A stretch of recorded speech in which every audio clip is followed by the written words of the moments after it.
आज हम अपनी कक्षा में एक ऐसा विषय पढ़ेंगे जिसके बिना इस दुनिया में किसी भी वस्तु की कोई पहचान ही नहीं हो सकती है।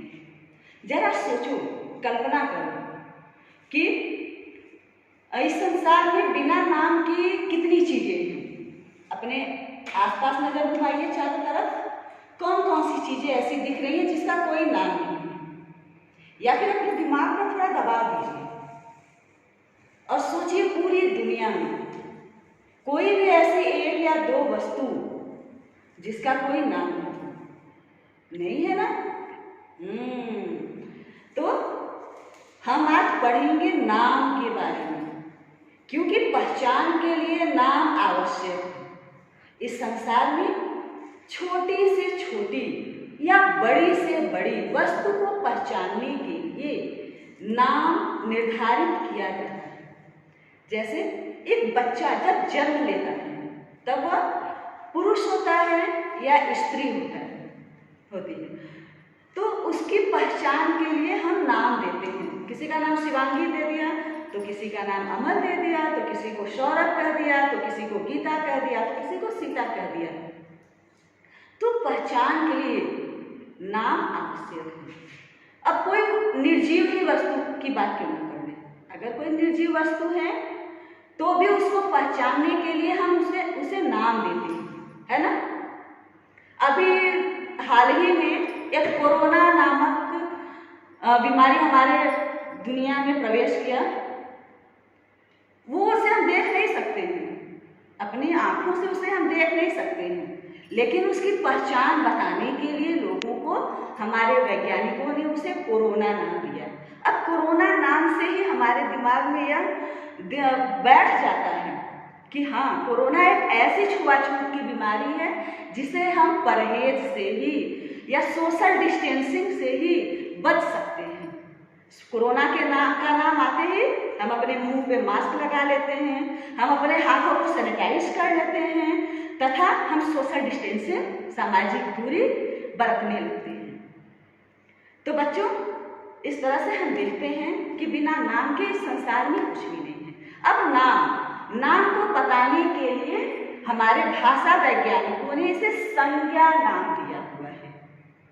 संज्ञा। तो आज हम पहले संज्ञा की परिभाषा देखेंगे। जैसा मैंने बताया कि प्रत्येक व्यक्ति, वस्तु, प्राणी या भाव जो हमारे हृदय में वास करता है, भाव को हम देख नहीं सकते हैं, लेकिन उसे हम व्यक्त करने के लिए कोई नाम दे देते हैं।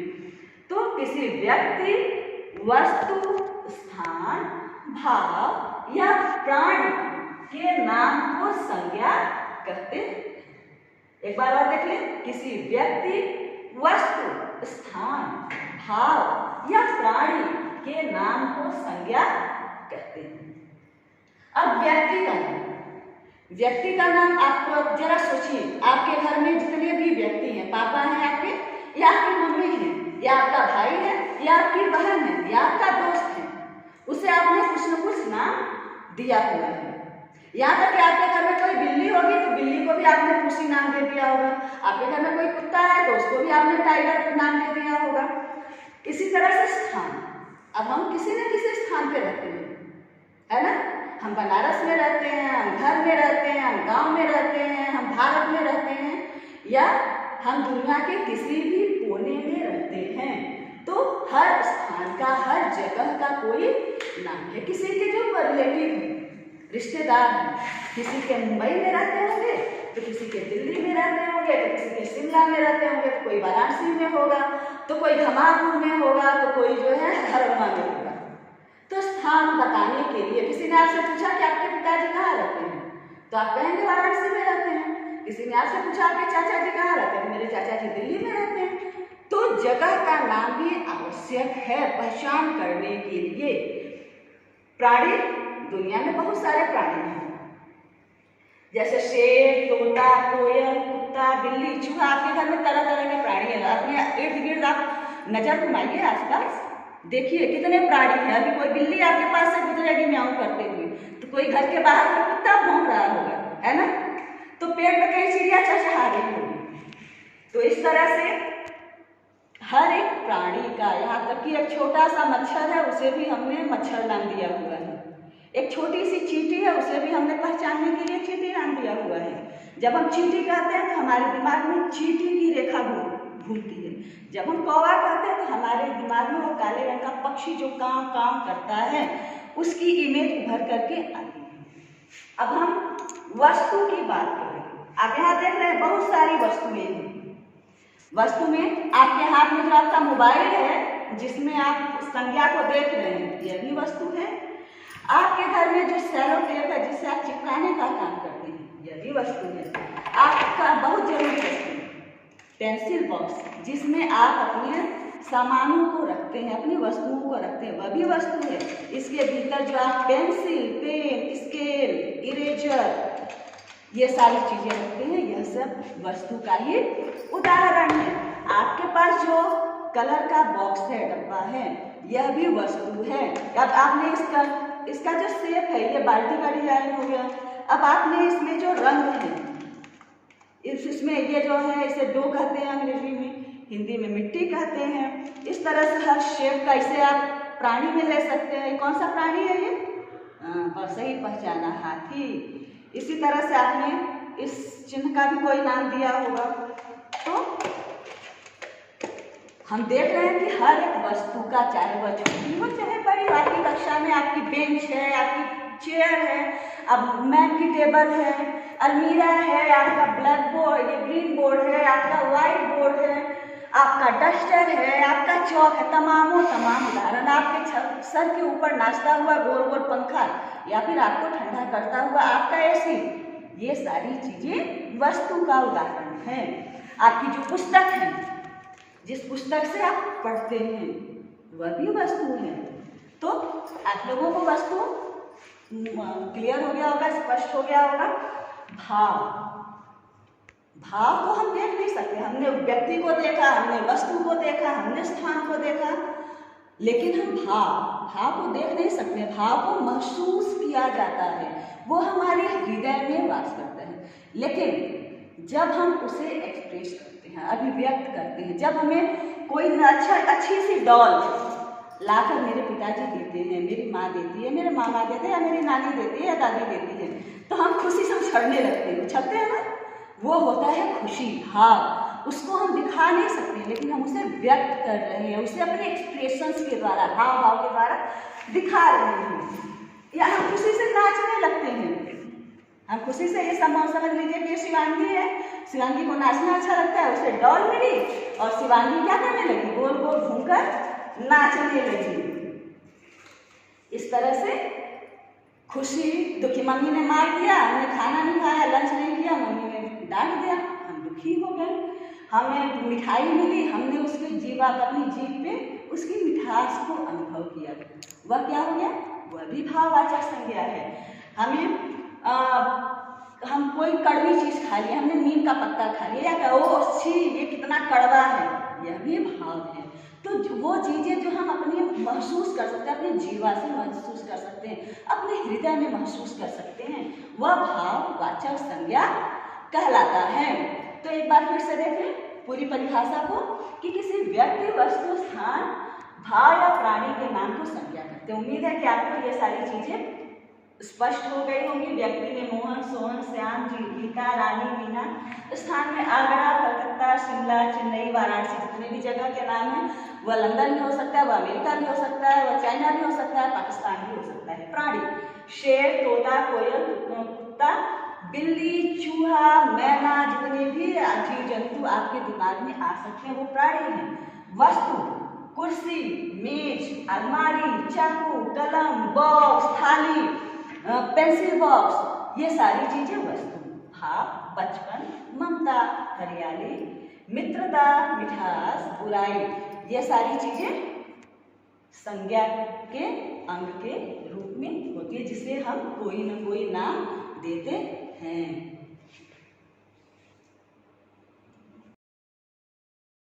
अब हम बात करेंगे संज्ञा के भेद।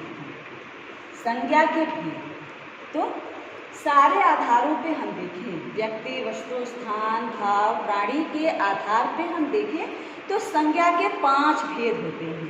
पहला व्यक्तिवाचक संज्ञा, दूसरा जातिवाचक संज्ञा, तीसरा समूहवाचक संज्ञा, चौथा भाववाचक संज्ञा और पांचवा द्रव्यवाचक संज्ञा। मुख्य रूप से संज्ञा के वैसे 3 ही भेद होते हैं, लेकिन बाद में जाकर के इसके 2 और भेद हो जाते हैं। तो सबसे पहले हम बात करेंगे, बच्चों को अक्सर यह समस्या होती है पहचानने में कि व्यक्तिवाचक संज्ञा क्या है और जातिवाचक संज्ञा क्या है। तो सबसे पहले हमारा जो ध्यान होगा वह यह कंटेंट समझने के लिए होगा कि व्यक्तिवाचक और जातिवाचक संज्ञा में अंतर आखिर क्या है, उसकी हम पहचान कैसे करें। तो इसके लिए बहुत सरल तरीका, सबसे पहले मैं इसके माध्यम से आपको स्पष्ट करूंगी। व्यक्ति किसी विशेष प्राणी, वस्तु या स्थान के नाम को व्यक्तिवाचक संज्ञा कहते हैं। किसी विशेष प्राणी, जैसे हमने यदि पशु कहा तो एक जाति का बोध हो रहा है। कोई भी पशु हो सकता है, वह गाय हो सकती है, वह भैंस हो सकती है, वह घोड़ा हो सकता है, वह शेर हो सकता है, वह चीता हो सकता है। लेकिन यदि हम इनका एक एक नाम लेंगे, अगर हम शेर कहते हैं तो शेर का नाम लेते ही हमारे दिमाग में वो खूंखार आकृति उभर कर आती है कि उसके यूँ बड़े बड़े बाल हैं, वो बहुत तेज रहता है और वह शिकार बहुत तेजी से पकड़ता है। यदि हम हाथी कहें तो तुरंत आपके भी दिमाग में आया होगा हाथी का चित्र, कि वो जो लंबी सूंड वाला होता है, जिसके 4 पैर होते हैं, जो काफ़ी विशालकाय होता है और जो दुनिया में सबसे हैवीएस्ट प्राणी माना जाता है। अफ्रीकन एलिफेंट आपने पढ़ा होगा अपने जीके में भी। तो हाथी अगर हमने कहा तो वह व्यक्ति हो गया, अगर हमने पशु कहा तो वह जाति हो गई। उसी तरह से यदि हम कोई राजा कहते हैं, अब यहाँ देखिए शहर का नाम लेते ही दुनिया में बहुत सारे, अगर किसी ने कहा कि आपके पिताजी किस शहर में रहते हैं तो आपको बताना पड़ेगा। आप शहर कहकर छुट्टी नहीं पा सकते, आपको बताना पड़ेगा कि आपके पिताजी आगरा में रहते हैं, दिल्ली में रहते हैं, वाराणसी में रहते हैं, मुंबई में रहते हैं, चेन्नई में रहते हैं, या कि भारत के किस शहर में रहते हैं। तो शहर यह जातिवाचक संज्ञा, और शहर के अंदर आपने किसी विशेष जगह का नाम लिया तो वह व्यक्तिवाचक संज्ञा के अंतर्गत आएगा। पर्वत, हमने कहा पर्वत, अब पर्वत तो दिमाग में उभर गया कि यूँ लंबी लंबी उसकी चोटियाँ होती हैं, ऐसे ऐसे होता है, हम कोई सीनरी बनाते हैं यूँ यूँ यूँ बनाते हैं। लेकिन यदि कहा जाए कि आप किस पर्वत पे घूमने गए थे या किस पर्वतीय क्षेत्र में घूमने गए थे, हमने नाम लिया हिमालय। हिमालय का नाम लेते ही हमारे दिमाग में चित्र उभरता है कि यह हमारे देश भारत में है और यह हमारे देश के उत्तर दिशा में है। पर्वत हिमालय के ऊपर बहुत सारी कविताएं हैं। चमक रहा उत्तुंग हिमालय, आपको कविता याद होगी। एवरेस्ट का नाम लेते ही दिमाग में आया कि वाह, एवरेस्ट की जो चोटी है वह दुनिया में सबसे उच्च चोटी है, नीलगिरी पर्वत। तो इस तरह से यदि हमने कहा हिमालय, एवरेस्ट, नीलगिरी तो यह हुआ व्यक्तिवाचक संज्ञा। यदि हमने कहा पर्वत तो यह हुआ जातिवाचक संज्ञा। राजा, अब राजा का नाम ले लिया तो राजा तो हमारा देश तो राजाओं का ही देश रहा है ना, राजाओं महाराजाओं का ही देश रहा है। समय समय पर अनेकों राजा यहाँ पे हुए। अब किस राजा की बात हो रही है, बात उठेगा तो राजा दशरथ का नाम लेते ही हमारे दिमाग में आएगा कि हाँ, दशरथ तो रामायण में है, बालराम कथा हम पढ़ रहे हैं, हम श्री रामचरितमानस पढ़ रहे हैं, हम रामायण पढ़ रहे हैं, तो वहाँ पे हमने दशरथ का नाम सुना है। दशरथ के 4 पुत्र थे, दशरथ की 3 रानियाँ थी, उनकी पूरी कहानी हमारे दिमाग में गूंज रही कि दशरथ के राजा के पीछे यह कहानी रही। उनकी रानी कैकेयी ने उनसे 2 वरदान मांगे, जिसमें उन्होंने अपने पुत्र श्री रामचंद्र जी को वनवास भेजा और अपने पुत्र भरत के लिए अयोध्या की राजगद्दी। हमने कहा अशोक का नाम लेते ही हमारे मध्यकालीन भारतवर्ष का इतिहास हमारे दिमाग में गूंजने लगता है। दुष्यंत का नाम लेते ही हमारे दिमाग में महाभारत गूंजता है कि दुष्यंत जो थे उन्होंने कि किस तरह से उनके पुत्र जो थे देवव्रत थे, जो आगे चल के भीष्म पितामह हुए, और किस तरह से उन्होंने अपनी माँ के लिए, उनके पुत्रों के लिए अपना संपूर्ण राजपाट छोड़ दिया। राम का नाम लेते ही हमारे मन में श्रद्धा की भाव आती है, हमारा सिर उनके सम्मान में झुक जाता है, क्योंकि ये आदर्शवादी राजा थे। इन्होंने अपनी प्रजा के लिए अपने सुखों का भी ध्यान नहीं रखा। अब ये तो बच्चों जातिवाचक संज्ञा और व्यक्तिवाचक, आप देख रहे हैं राम, यहाँ पर ये भी राजा है, यहाँ ये भी राजा है जो कि वनवासी हो गए हैं। अब हम बात करते हैं दूसरा समूहवाचक संज्ञा की। अब समूहवाचक संज्ञा क्या होता है?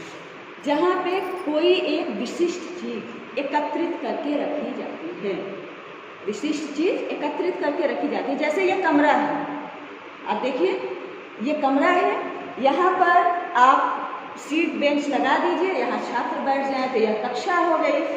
ये यहाँ पर आपने अलमीरा लगा दिया, उसमें आपने बहुत सारी किताबें भर दी, तो यह क्या हो गया? यह पुस्तकालय हो गया।